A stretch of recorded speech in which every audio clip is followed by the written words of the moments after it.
Hello, thank you for joining us. Today we'll be getting smart as we explore strategies for getting started with creating smart communities. My name is Tom Zupka and I'm a senior consultant with Walker Consultants. I'm located in Tampa, Florida, and I've been in this great parking and mobility industry for over 20 years. As I'll be guiding the conversation today, I'm joined by my colleagues, Tanya Schleck and Jim Corbett, who I'll give a moment to introduce themselves. Tanya? Hi everyone, my name's Tanya Schleck. I'm based out of Walker's Los Angeles office. I've been in parking and transportation for about 10 years. I have a background in city planning and work on a variety of parking and transit studies with Walker. Hello everyone, I'm Jim Corbett. I'm Walker's Director of Planning Studies for the Tampa office in the Southeast. I've got a background in the parking and mobility industry for 20 plus years as well, ranging from a commercial operator to a municipal operator, and more recently in a consultant role of this industry. Thanks, guys, and thanks for joining us today. We'll start off by asking a question. How do you know you're getting old? And, my dad will tell you, when your toys are smarter than you. Today everything's smart. We have smart TVs, smart washers, smart toasters, smart watches, smart assistants, smartphones, and smart clothes. And I was surprised to find we even have smart diapers. Not sure that that's something that was necessary. It's not been long since I've had to change diapers, but it was pretty apparent when it needed to be done.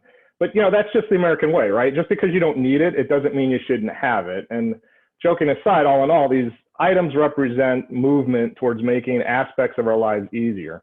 If you can even remember at this point that not so long ago, you had to manually get up to change the channel on a television. And, my folks would joke that that's why they had kids, so they didn't have to get up and change one of the 3 or 4 channels that we had on the TV.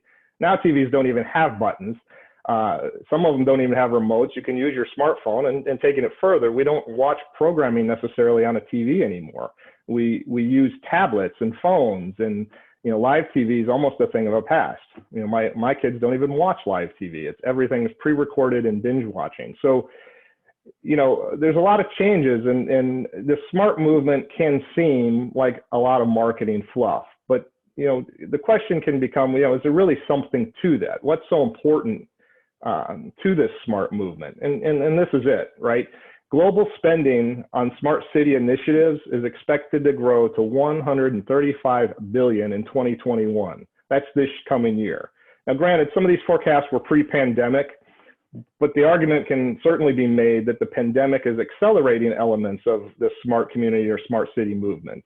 And, regardless, this is big business with big funding, big solutions, all of which our industry is going to play some kind of part. It's going to require us working with and crossing over into other industries that we may never have thought of before. And we're going to have to be creative and nimble in how we navigate it. But the purpose of our talk today is not to spend too much time speculating or getting into the advanced weeds, so to speak, but rather in getting started with the basics. And so when we get into the basics, we should first define what is smart. What is a smart city? And what is a smart strategy? And we can get into the purpose. Well, why do you need a strategy? What will the strategy help with? And then we can take a look at the details, or what's involved in a smart city. I'll give you a hint. It's the data, the importance of data, how it's created, how it's managed, and how it's maybe more importantly used, and a strategic approach that we should take when we're beginning the smart community journey. What's important to getting it right? And so for purposes of our conversation today, let's define smart. Simply, I want to take you through maybe a quirky little journey. When I say someone is smart, what do I really mean? And so looking it up, we want to have or show a quick-witted intelligence. That begs another question. What is quick-witted intelligence? Well, I took it a little further. What is quick-witted? It's thinking and responding quickly, of course. And we pair that with intelligence, which is the ability to acquire knowledge and skills. All right, one more step. What's knowledge and skills, or knowledge? Knowledge is facts, information, and skills gained through an experience or education. What I like in that definition is the practical understanding. And I like to go through these definitions in a real simple way because I like to come to a simple answer. So what is smart? Well, how well you use what you have, at least for today's definition. That smart diaper that we saw isn't any smarter than a regular diaper if you don't use the information it provides. Similarly, a smartphone is not any smarter than a rotary phone if all you use it for is phone calls. Perhaps it's more convenient, but it's really not smarter. Now, you start using the contacts that are saved in that phone, which represent the old-fashioned Rolodex we used to use. Now the device is getting a little bit smarter, and so are you. At the end of the day, it's really just still a tool, but we can feel better about using the marketing term smart as we start taking advantage of its offerings. In the same way, the tools we use in a smart community are not inherently smart, but the systems and users can become smarter with the proper use of the tools and the data they generate. Next we want to get into that purpose, right? Why do communities want to be smart? What's the purpose of a smart community? And as you look around for the purpose for smart campuses, smart communities, smart cities, all the experts start pointing to a common theme of or themes of efficiency, improvements in welfare, positive transformations. I liken that to just fancy ways of saying the practical goal of a smart community is to make life better for its constituents. And so Tanya is going to help us by exploring how life has been getting better as communities have started making use of advancing technologies. Yes, thank you. The ultimate goal of smart cities is to make life better. And I'm going to talk about how smart solutions are impacting people's lives across 6 categories: transactional, movement, storage, aggregate, planning, and efficiency. From a transactional perspective, we all make multiple transactions on a daily basis. Technology helps to streamline this process and make it more convenient for consumers. Contactless payments, a big one, are becoming increasingly more available, including credit cards with tap-to-go capabilities, or mobile wallets such as Apple Pay, where payments can be made with a smartphone. And the pandemic has really accelerated the use of these kinds of payments as consumers are being more concerned with the cleanliness of touching a credit card reader or coming into direct contact with the cashier. A MasterCard consumer poll conducted during the pandemic showed that 51% of Americans are using some form of contactless payment. Peer-to-peer apps is another big one, such as PayPal and Venmo have really risen in popularity. In a 2018 survey of smartphone users, almost half regularly used peer-to-peer payments.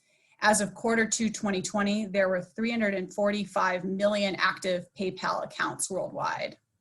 And relating this to parking, paying for and extending a parking session using a cell phone makes parking more convenient. In 2019, the provider Pay by Phone reported that they surpassed 30 million users. And smart city solutions have also improved the way we move around by providing us with more mobility options and route planning tools. Uber and Lyft have made it quicker and more convenient to book rides and have soared in popularity. For Uber alone, 7 billion trips were completed in 2019. For micromobility options, such as dockless scooters, have become much more prominent. Scooters are easy to book through a smartphone app and are used for a variety of purposes, including providing a first mile, last mile transit connection, helping people circulate around a college campus, or providing tourists with a new way to experience their destination. Public agencies are using trip planning tools to encourage their residents to consider an alternative mode of transportation to driving alone. One example of this is Columbus, Ohio, who is, as part of their overall Smart Cities initiative, is implementing an app to make it easier to plan and pay for travel. The app will use real-time data to suggest routes based on schedule, budget, preferred travel options, and users can click and pay for the whole trip with just one transaction, whether it's just one type of travel, such as just a bus fare, or multiple, including a ride share, then a bus, then a bike share. So it makes it easier. From a storage perspective, smart cities make curb management and parking easier. Parking expert Donald Shute found that based on 21 studies conducted between 1927 and 2011 in central business districts around the world, on average, 34% of cars were cruising for parking. This results in lost time for people, increased air pollution, greenhouse gas emissions. So smart solutions can make finding a parking space easier and faster. For example, the city of San Francisco implemented a demand responsive parking program called SF Park, where the city installed smart parking meters and in-ground sensors to measure parking occupancy. So basically, when parking demand is high, prices go up, and when demand is low, prices go down. As a result of their pilot program, Business activity increased. Sales tax revenue rose 35% in SF Park areas compared to 20% in other parts of the city. Parking rates were actually lower. The average meter rates were reduced by 4% in on-street areas, and garage rates were down 12%. Parking search time was lower, 43% lower, and there was a 30% decrease in miles traveled in SF Park areas. So after the success of this pilot, the city has implemented a permanent demand responsive pricing program. As we know, the curb is a critical asset for cities and has numerous demands on it, including parking, commercial deliveries, Uber, Lyft, pickup, drop off, shared bikes and scooters, and many more. Smart solutions can help cities more effectively manage their curb. For example, Washington, D.C. had a 3-month pilot where curb parking was removed at 9 locations to create loading zones for commercial pickup and drop off, anywhere from Grubhub, Uber, FedEx. The city partnered with the mobility company CurbFlow, which provided a curb management app that enabled commercial drivers to reserve time slots in these loading zones on demand or in advance. And as a result of the study, incidents of double parking and illegal U-turns decreased by an estimate of 64% in immediate proximity to the zones. And as part of the pilot, the city was able to collect really valuable data on curb activity to inform their future curb management efforts. Next slide, please. A critical component of successful smart cities, as Tom mentioned, is data and aggregation of data. Boston Consulting Group examined approximately 75 smart city applications in a variety of categories, including buildings, energy, environment, health, mobility, public services, and nearly half the applications they studied require data sourced from multiple industries or platforms. For example, a parking reservation app assembles garage occupancy data, historic traffic data, current weather data, and information on upcoming public events to determine real-time parking costs. And when they looked at future applications, they found even more higher percentage, 85% will require cross-industry data aggregation. Boston Consulting Group also reviewed 30 smart cities around the world and their approach to data management. They found that while cities are at different stages of maturity when it comes to data sharing, there is a broad trend towards more aggregation and sharing of data within city governments and with external parties. Cities are encouraging citizen participation using open data platforms, open source methods, and competitions. Almost 2/3 of cities that they reviewed are hosting events such as hackathons to support citizen engagement, and 80% of cities offer data application programming interfaces or APIs that enable citizens to access live data. In terms of planning, cities are using technology to more effectively plan their infrastructure, current and future. For example, Chicago is implementing a smart lighting program where they're changing out 270,000 of their streetlights with LED lighting equipped with intelligent controls. Which makes the lights stay dim when there's no cars or people around and light up when they detect someone's coming. And it's estimated that this will save the city $10 million a year in energy costs. In terms of waste management, New York City deployed smart trash and recycling stations in Times Square, and the stations had built-in compaction, fullness sensing, and collection notification. And as a result of the program, the total trash capacity increased by almost 200%, and 50% less time was spent collecting the bins. The bins also increased the amount of the trash that was recycled. 40% of the waste was being properly recycled, up from only 15%. And finally, in terms of travel efficiency, wayfinding has been completely revolutionized by navigation apps such as Waze. Waze, apps like Waze not only helps people get to their destination, but cities can use the data. For example, the city of Louisville signed a data sharing agreement with Waze, gaining access to real-time traffic data. And through the app, they can also provide the public up-to-date information on road closures to minimize the impacts of construction projects. The city of Seattle implemented dynamic signaling at 32 intersections along one of its congested traffic corridors. Sensors were installed at these intersections that collect data, including traffic volume, vehicle speeds, direction of travel, and they make stoplight signal adjustments in real time as a result of the data. And as a result of the project, the average time to travel the corridor dropped from 32 minutes to 17 minutes.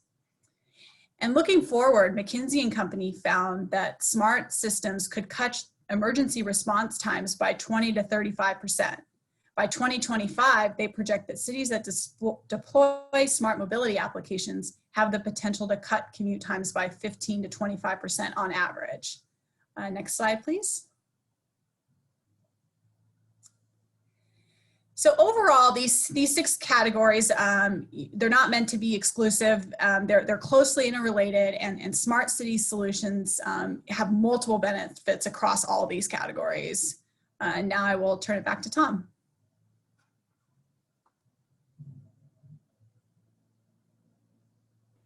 And to your point, Tanya, these categories are interrelated. You know, often when you combine these tools and solutions, the perception of making life better, if not the reality, is greater than the independent use of these tools and solutions.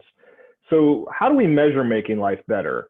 You know, if you've heard the phrase, the devil is in the details, well, it may be that the devil is in the data, or the data is in the detail, or the data is the devil. Anyway, Jim's going to discuss how important that role of data is, and the role and importance it plays in a smart community. So thanks, Tom. Appreciate it, and great information, Tanya. I want to talk a little bit about the tools now, as Tom provided a nice introduction here. And these tools are really more specific to our professions. Tools, essentially, I mean, these are the resources we use on an everyday here. You can see left to right across the screen there, the types of tools. When many of us got into this industry many years ago, there were only a few of these tools available, such as enforcement, permitting, and in some cases, maybe revenue control wasn't even available at that point. But now what we see as times are changing and people need more access to data and more solutions, we're starting to see the other 3 tools there really take shape. Those are the mobile tools, the wayfinding tools, and certainly the latest and greatest is the reservation tool there. So, you know, some of the key points about tools, I mean, they're really designed to encourage behavior, generate data specific to the use, and they're really necessarily to operate an overall system, whether it be a parking system or a mobility system in this case. You know, the interesting point here too is that by themselves, tools really can't go beyond the execution of their intended use. They really need something more beyond just the simple tool. I remember when I was in my municipal role with the city of Tampa, I had a number of tools, but I could only use one tool at a time. I couldn't get the tools to interface with each other. I had all these passwords for each individual application. And it was great in and of itself, but you know, at the end of the day, that I couldn't get the tools to do anything more than that. So quite frankly, tools are just that. You know, when you have a set of tools in your toolbox, now you have the opportunity to build something. In this case, we're talking about a management platform. Next slide. So here we see the smart mobility platform, which is basically overlaying the tools that we've just discussed there. And some of the things to keep in mind here is really the platform doesn't create the data, the tools do. However, the platform will collect, organize, and format the data in a meaningful way. They're also able to control how the tools are used and implemented. And really, the tools should provide a basis for improved development of the tools, such as streamlining that data collection and really operations. So, you know, they should also be able to have an agnostic approach to tools, such as an idea of using an open API with multiple vendors. Now, for those of you that aren't quite sure what an API stands for, it's really, you know, sets of applications that govern how one application can communicate and interact with another.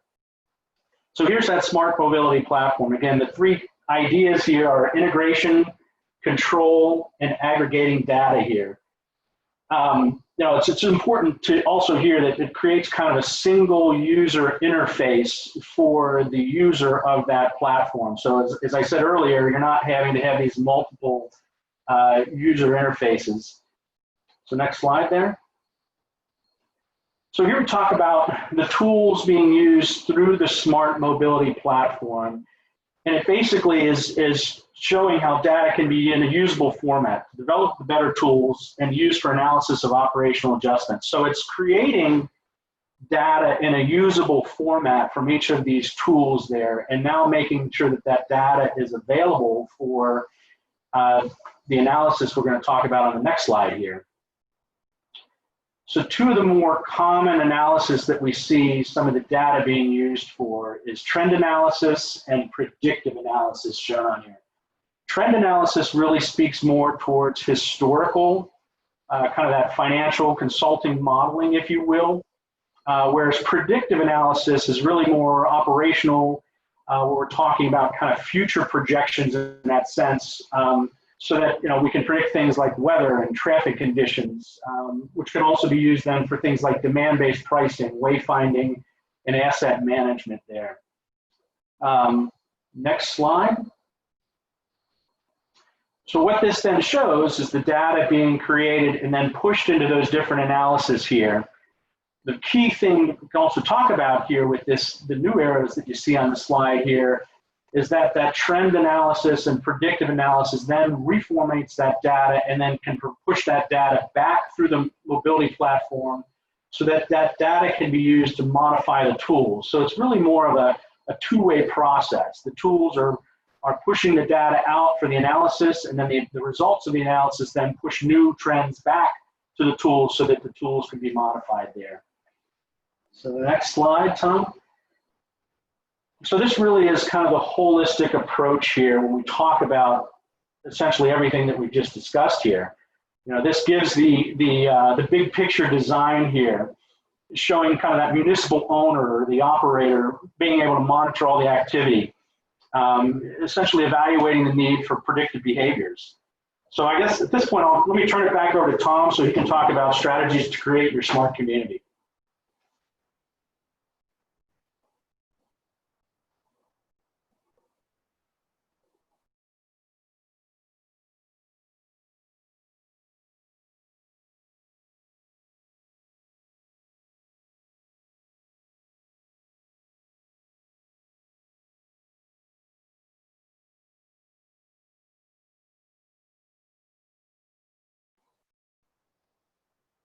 Hey, Tom, I think you're on mute. I had to be that guy, right? This is Pandemic 101. Why do we want to have a good strategy, and why do you want to get it right? There's mixed feelings about smart communities, of course, and some are positive, some are negative.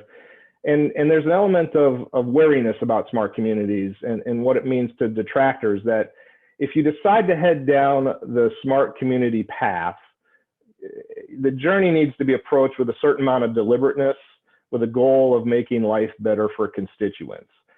And of course, if you're not approaching it with the right strategy, it may be that the implementation is less than ideal. And now even enthusiastic supporters will find that making life better, or the approach to making life better has backfired a little bit. So it's important for everyone to find the right strategy as they head down that smart community journey. And so, what are the elements of a strategy to making it and getting it right? It's simply the effect of using the right tools, which we've talked about a little bit already, and getting the right support, which may be the most important part, and applying a good amount of focus and dedication to the task and the goals at hand. Tools, we'll start there. We want to make sure that tools are usable. If it isn't practical, if they're not going to help your solution, and is it going to achieve what it's supposed to do, we want to make sure that it does it very well. You want to find the best in class to every extent you can, and realizing that money and financing can be an obstacle that gets in the way. You want to do the best you can, because that'll ensure the best success for your path down into the smart community. You want to make sure that the tools are customer friendly. If it doesn't get used, it doesn't matter how great it is. If it doesn't get used, you'll not get the data and you're not going to get the results you need. You want to make it easy for the customer to get it, engage it, and to incentivize. I go to Starbucks primarily because I was incentivized and engaged early on with their friendly app and making it easy to pay. It wasn't necessarily for the coffee, it was for the convenience. And of course, now many years later, it is for the coffee because I'm hooked. So that's an example of a business trying to do the right thing, is creating that incentive to get customers to do it. It's no different in a smart community. If you want success, you need to make it uber easy for customers and constituents to participate. You also want to make sure that it's able to integrate. Jim mentioned this, you need to have friendly and open APIs. The tools are only one part of the solution, and they're going to change frequently and be replaced by bigger and better, or the customer base will move the market into a different type of solution or tool that is in the solution ecosystem. You know, that management back office that has to be open, robust, and easy to use, has to allow for multiple platforms, whether it's parking or traffic lights or trash. You know, Tanya mentioned a lot of those aspects of smart communities making life better. Lighting, bus transportation, micro-mobility, all kinds of things that maybe we're not even thinking of at this point, but we have to make sure that those back office systems and the platforms are flexible enough to grab and insert and make it part of the ecosystem. Next, we go into commitment. You know, you need to have the commitment to use. Engage, you know, I hate to say it at the risk of sounding self-serving, but use consultants, use your vendors, use the experts, the super users, the people that input the data. You know, you need to make sure that they're very much involved because that'll help guide you along the path to creating the best strategy. The stakeholders that you need to get involved are very important. And maybe one of the most important aspects of a strategy is political wills and winds change. You need to make sure that the stakeholders are engaged, that they're communicated to well, and that they're communicating to you to make sure that the goal is always in the forefront, and as the goal changes, it's changing in the right manner. You want to make sure the leading stakeholders will remain true to the purpose and encourage diligent focus. You know, in political environments, you know, the seasons change, the winds change, and political strategy changes. Stakeholders will keep the focus of a smart community on task. You know, and finally, the GIGO stands for garbage in, garbage out. You know, you get what you put in. And so from a commitment standpoint, you want to make sure that everybody's engaged and they're taking their best ideas and best efforts and putting that into the strategy, putting that into that smart community effort, so that you do truly bring out the best path of making life better for your constituents. Finally, we want to make sure that we're focused on our goals with a smart city strategy. What are you trying to achieve? What is making life better for citizens? Define the how and the why, and even what it looks like at the end of the day. Try to limit your focus on a few things and use the smart solution to achieve it. And then when you get close, expand into other areas. Don't try to do too much at first. You know, it's the concept of how do you eat an elephant, one bite at a time. And it's very much that with a smart communities type of solution. If you have too many stakeholders and too many opportunities for things to go wrong, it'll happen. It also becomes too much of a funding strain if you try to do too much at once. So start first, prove the model, and you know, build upon the success at each step of the way. Also, you know, a clear focus will ensure that you have the clarity to choose and implement the best technology, you know, for when you're ready to start and each phase of your strategy. The best in class will allow you for greater success in keeping everyone engaged in the process. You know, success breeds more success and engagement and focus. So it becomes a loop that will help you get to the end line. And so, you know, I want to wrap this discussion up by bringing us back to some very basic and practical concepts that we started with at the beginning of this conversation. You know, a smart community ultimately has a purpose to make life better for its population. I don't think anybody can argue with that. But in order to achieve that goal, the right tools need to be employed and the data needs to be utilized in the correct way. And it's best accomplished with a community that is focused on its goal, strategic, and very deliberate in its process, and that it's supported by the stakeholders. So I want to thank you all for your time today. We look forward to joining you on your journey to becoming a smart community.